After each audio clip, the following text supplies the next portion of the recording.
बहुत समय पहले की बात है। एक छोटे से गांव में एक गरीब मेहनती लड़का रहता था। उसका नाम मोहन था। वह जंगल से लकड़ियां काटकर बेचता और अपनी मां का पालन पोषण करता था। एक दिन वह जंगल में गहरी झील के पास पहुंचा। अचानक उसने देखा कि एक सुंदर लड़की झील के किनारे बैठी रो रही थी।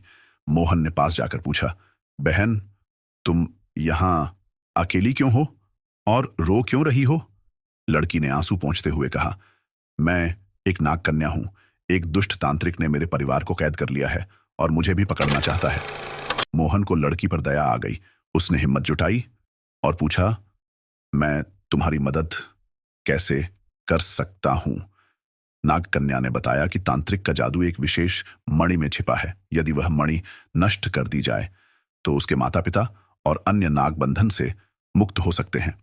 मोहन ने अपनी कुल्हाड़ी उठाई और नाग कन्या के बताए स्थान पर पहुंच गया। उसने देखा कि तांत्रिक गुफा में बैठा जादू कर रहा था और एक चमकती हुई मणि पास में रखी थी। मोहन ने चुपके से वह मणि उठाकर जमीन पर पटक दी। मणि टूटते ही तांत्रिक चीखने लगा और जलकर राख हो गया। नाग कन्या ने खुशी खुशी मोहन को धन्यवाद दिया और अपने माता पिता से मिलवाया। नागराज ने मोहन को आशीर्वाद दिया और उसे एक स्वर्ण मणि भेंट की, जिससे उसकी गरीबी दूर हो गई। मोहन गांव लौट आया और अपनी मां के साथ सुखी जीवन बिताने लगा। उसने हमेशा लोगों की मदद करने और सच्चाई के मार्ग पर चलने की सीख को अपनाया। साहस और सच्चाई के मार्ग पर चलने से हमेशा जीत होती है। संकट में पड़े लोगों की मदद करने से ईश्वर भी सहायता करता है।